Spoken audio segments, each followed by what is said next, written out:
Right, here we are. We are at Hadrian's Wall in the UK. Yes, we're in the UK, unfortunately. But I'm making the most of my short time here to visit some sites that I have yet to see in my own country. And it begins today with Hadrian's Wall. Big story. So I was arrested, detained they call it, which was expected, to be honest. I don't care about sounding or lacking in what people might perceive as modesty. In these situations, I know a lot about things people don't want to know about. As I said before, human trafficking, the Talmudic orders that control all societies around the world. And this knowledge has led me to be detained by counter-terrorist police arriving in the UK. For a self-transfer, I wasn't even planning on staying here at that point in time. I had a flight to Norway for the Northern Lights, and some people say that this year's the last year for at least a decade, perhaps, to see the Northern Lights in the most spectacular form. I don't know how accurate that is, but consequently I booked a trip to Norway, prepaid for everything, left Poland, where I was transferring to from Georgia, and then I got off the plane and some very excitable little urchins decided to detain me. They call it detain, it's arrest, of course, because I don't have a choice. I'm not giving my consent, therefore you are arresting me.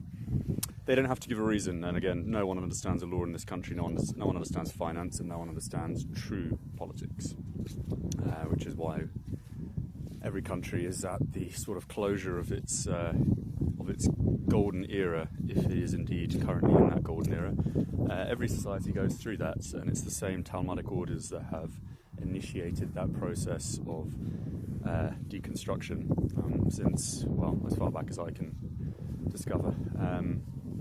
And they're operating everywhere today, as we know. New soon-to-be president of Venezuela, president of Argentina, president of Mexico, president of Ukraine, all the presidents in the United States, the United Kingdom, every country in Europe are all subservient to the Talmudic order. So yes, they interrogated me for 6 hours, stole all of my electronics and returned them yesterday via post to Scotland. An address that I gave them. So yeah, they decoded all my data, and most likely, as I've already said on video, my 4 days in the Lebanese Ministry of Defence in Beirut was likely part of the British government as well. And when I say the British government, again, the Talmudic orders, there is no British government, there's no Lebanese government, there is no Russia, there is no Iran or China, or these people that think there is this East versus West scenario, which is just an artificial construct created to give the illusion that there is choice in this world. The idea of ally and enemy has been for a long time completely redundant. There is just one Talmudic order that controls every government in the world. The governance is them and their minions who operate through sort of fraternal organisations like the Freemasons as the most potent and prominent and historically prevalent one, but there are many. And they mock us all with their numerology, sort of false flag attempts at creating division within society through terrorist attacks and limiting people's speech, creating precedents that it's okay to say certain things whilst saying other things is punishable with an offence to no one, of course, an offence to only that minuscule group who are perhaps a little bigger than people think, but still a minority in the world, the Talmudic order, we shall call them. And they are everywhere, and they control everything, and they are worse than evil. So, yes, I had originally planned to come back to the UK after this Norwegian tour, just to get a visa for Russia and Algeria. However, it may be a lot more difficult to get that now, as a lot of time constraints, and quite clearly, as I've said before, I've said about Venezuela, and I've said about Iran, which is soon to be destroyed, and I said about COVID before it even happened, that there was going to be a sort of bioweapon, and we have all of these on our podcast, which is probably another reason for the detention. They're gearing up for war, and this is what they do every time when it reaches the peak of artificial construct, of an artificial construction, let's say, which is our societies, what we are kind of deeming the West, today's Spiel speech, kind of the Eurocentric landscape, which is all artificial and creative. Of course, you can create an empire from sand. If the Talmudic decided tomorrow to create Saudi Arabia as a sort of the pinnacle of prestige, then it would be Saudi Arabia, and sort of they are actually kind of doing that now with the cities of Neom and the Line and all big development projects. So you can create something out of nothing, which, as we've seen from Abu Dhabi, Bahrain, Qatar. But yeah, in order to maintain the equilibrium necessary for their imperial control, they have to build and then deconstruct. They can't allow people to continue with progression, otherwise there'd be a challenge to their hierarchy. So, you build up and you knock down, order through chaos, which is the Masonic sort of blurb, let's say. So yes, imagine 2 years, almost 2 years I've been out of the UK on this trip, travelling, having a great time, seeing all sorts of places, and then you come back to your own country and counter-terrorism police. And by the way, I should say that these people who are classified as police officers now, compared to 10 years ago, I look at them as if I am speaking to someone in Burger King that failed all their GCSEs, and I don't mean that in a nasty way to people that work in Burger King, but these are like CID officers. These are people that have these little tags, counter-terrorism police. And if you go to a Christmas market, or if you visited a Christmas market in London now, you get people that are incapable of speaking English, who probably can't even spell the word English, who have a vest and it would say counter-terrorism police. These are the people we're dealing with, and they are so intellectually inept, which is of course the purpose of their enrolment in the first instance. I remember when there was a huge waiting list to join the police force in the United Kingdom a decade ago, and now it seems that every piece of kind of human trash, and I will say that I think it is necessary, is being enrolled in a position of power, so they can sort of bat people down with their truncheons and flash their little Met card in the post office to get a 20% discount. So yeah, in essence, sort of, I think the time has come to leave the UK permanently this time. I have basically spent almost the last 12 years outside of the UK, but returning and then being welcomed by some dirty counter-terrorism police urchins certainly not the most pleasant welcome one could aspire for. So that is the end, I think, of the UK this time. Again, the Russian visa is going to be quite difficult to get, even though I have some connections in Russia. So I think we're going to go probably back to Asia, where nice people live, and then we won't be arrested for hate crime or domestic terrorism.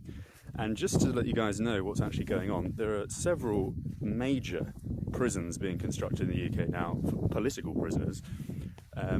It's not just the UK, it's everywhere in the world, but we call them mega prisons, and these cells are essentially double room en suite, and many of the prisoners receive their own personal computer, and the idea is just to sort of monitor the behaviour. It's sort of a psychological study. It's very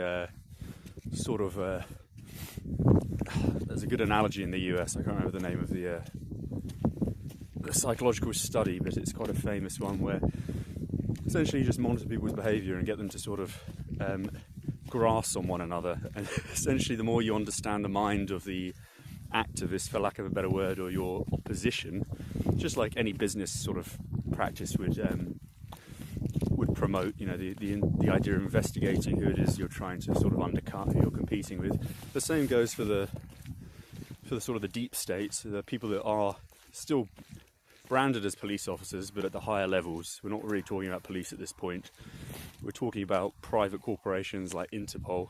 If you don't know, Interpol's a private corporation. It was set up by the Rockefeller family, Zionists, of course. And the idea is to have an unaccountable unit of control that can operate universally without any liability, which is essentially the same premise as the European Union. It's the same ideals as the Bolshevik Soviet Union, where you have an empire centralized to a minuscule group of people. And having traveled now for 12 years, well over 120 countries, I used to be able to rock up to an embassy in, let's say, as an example, Gabon or Oman, anywhere in the world.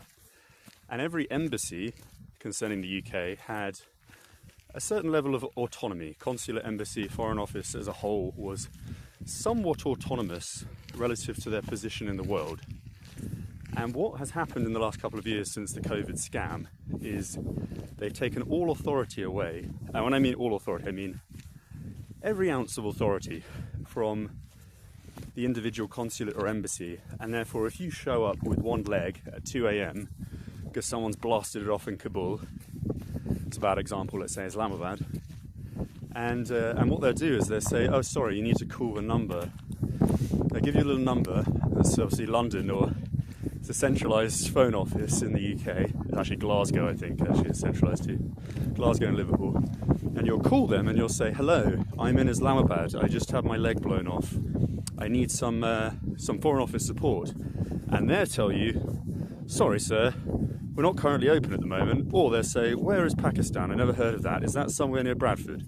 These people are completely inept. The idea is to take away the ability for people to make commonsensical decisions based on their knowledge, their expertise, and instead par it off to a load of morons who work as this subservient sort of task force to this unaccountable body of Talmudic orders. And that's essentially the world we find ourselves in. And I gave the example at the beginning of the video. You look at the president, or the soon-to-be president of Venezuela, current president of Argentina, who, by the way, is actually related to a guy in Bolivia who is also part of the Talmudic order. How coincidental that is. Then we've got Mexico, we've got Ukraine, we've got... Honestly, if you look at most of the countries in the world, certainly every country in Europe, and you look at the history of not just the current leader, whether it's a prime minister or president or whatever, monarch, head of state, and you look at all the preceding ones, for at least the last 100 years, you'll see that they're all indebted to the same fraternal orders. And anyway, so without going on a tangent, I think that's already happened, we'll wrap up by saying yes, I think it's time to permanently leave this awful godforsaken place and go and mingle with some expatriates in a country that has yet to be completely dissolved by said orders. So I'll be in the UK probably for another, I already booked my way out actually, so I'll be here for another few weeks. Let's hope the counter-terrorism police don't detain us again, and then we shall fly off to somewhere more appealing. Au revoir.